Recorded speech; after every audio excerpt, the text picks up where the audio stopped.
So a question I see quite a bit is blogging dead?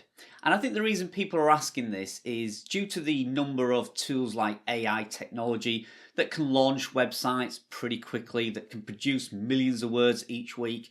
So is the competition too much? Is it a dying industry?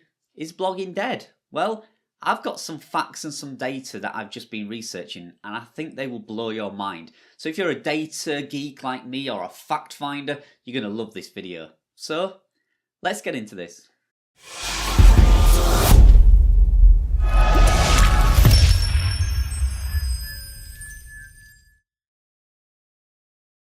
Hi and welcome back to my channel again. My name is Carl Broadbent and I'm an affiliate marketer here in the UK. I own a portfolio of websites and many online businesses, and I love facts and data. Yeah, I'm a bit of a nerd when it comes to results, testing and data.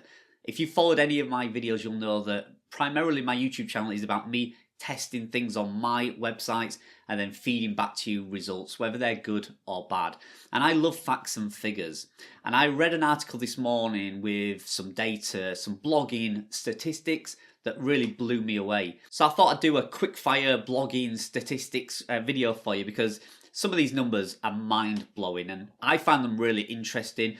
Whether they are 100% factually correct, I'm not sure, so there's my disclaimer, but they are interesting whether they are or not. So I've done a lot of cross-referencing. I've tried to fact find and check them out, and they seem to be pretty reliable numbers. So let's have a look at these. So number one on my list, how many blog posts are published each day? Can you hazard a guess? Well, it's 1.75 million blog posts are published each day. Wow, I mean that's a lot. I thought I wrote a lot of blog posts, but that is insane. So how many people read blog posts each month? So is blogging dead? Well, if it's dead, nobody's reading blog posts, right? Well, 450 million people read blog posts each month. So that's somebody who's read an entire blog post. So that's not people just browsing, that is people actually reading blog posts. So is blogging dead? Well, 4.5 million people don't seem to think so. So how many websites are made each day? Well, 500,000 websites are launched each day. So how many websites close each day? Well, it's 4,500 websites close each day. Just under that, 445,000 websites close each day. Now, whether that be domains that has not been renewed or whether it's live active websites that's closed, I'm not too sure. But the balance seems to favour there are more websites being published and launched than there are closing.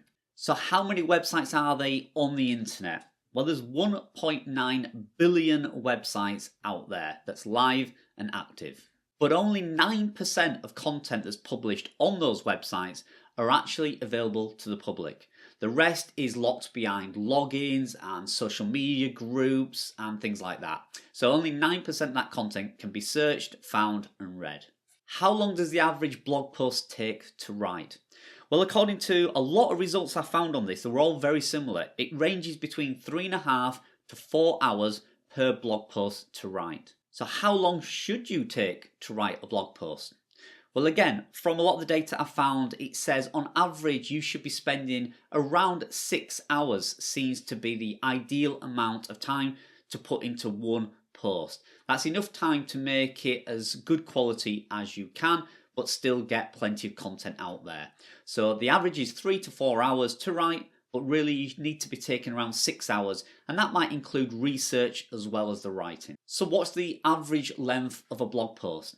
Well, it's 1,300 words, and that didn't surprise me because a lot of people are saying you need to write 2, 3, 4,000 words per blog post, and I do think there are articles that you need to do that. You do need some real pillar content that's proper, real guides and in-depth tutorials or buyer's guides, but they do need to be 3,000, 4,000 words. I get that, but for me personally, I think answering the questions and the searcher intent as quickly as possible is more and more relevant in today. So I'm not surprised that that's 1,300 words. In fact, I thought it might even be smaller.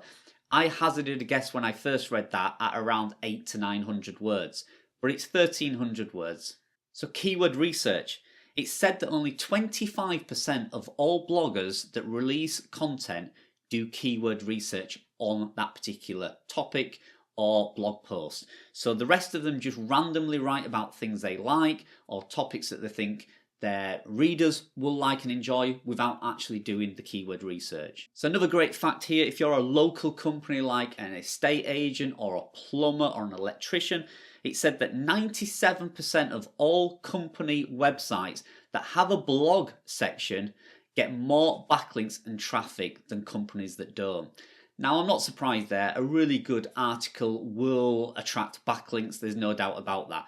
But I'm surprised it's that high for companies that are like estate agents and plumbers and electricians. They're not usually the type of websites that would have a blog post, but I have seen it more and more recently where people are reaching out to me on Keyword Care and asking me to set up a blog post for their estate agent to get this traffic, get these backlinks.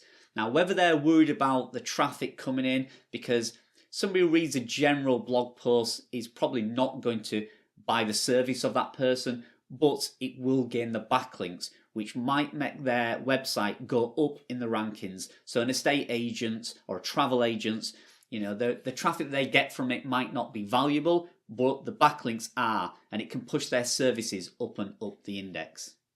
So another fact, 60% of all internet users read a blog post each day. That's interesting. And over 90% of all blog posts include at least one image.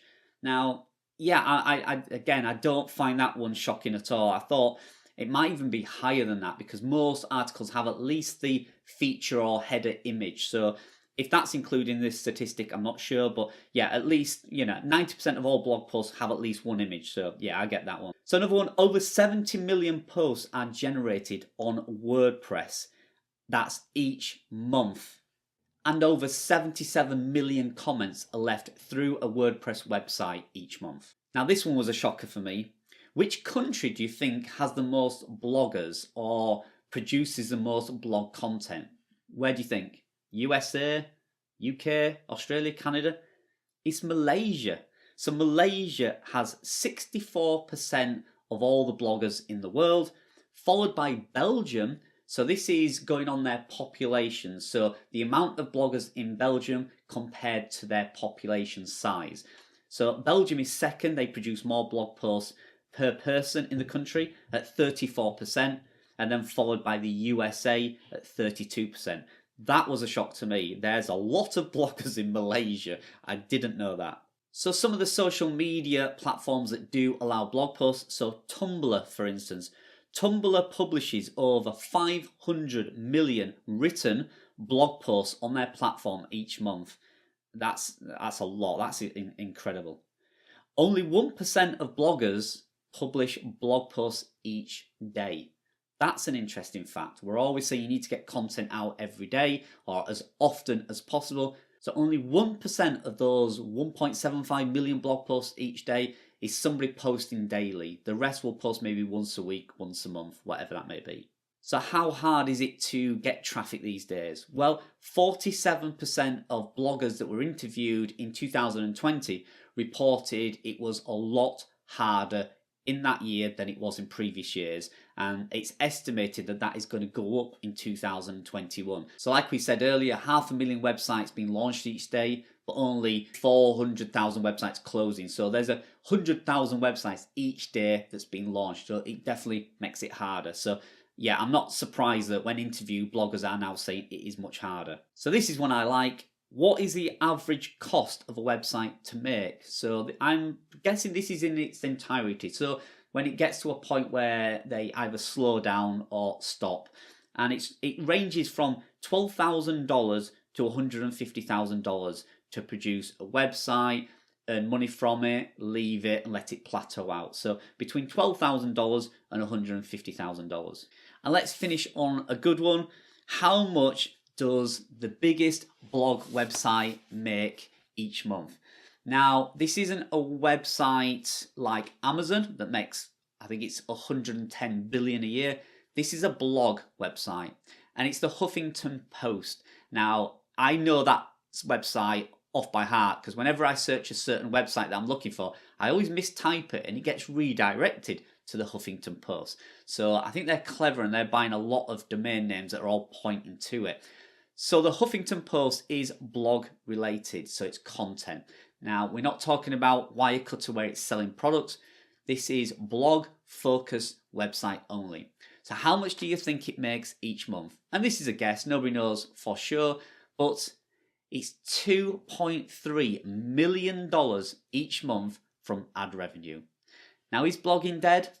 Tell that to the Huffington Post.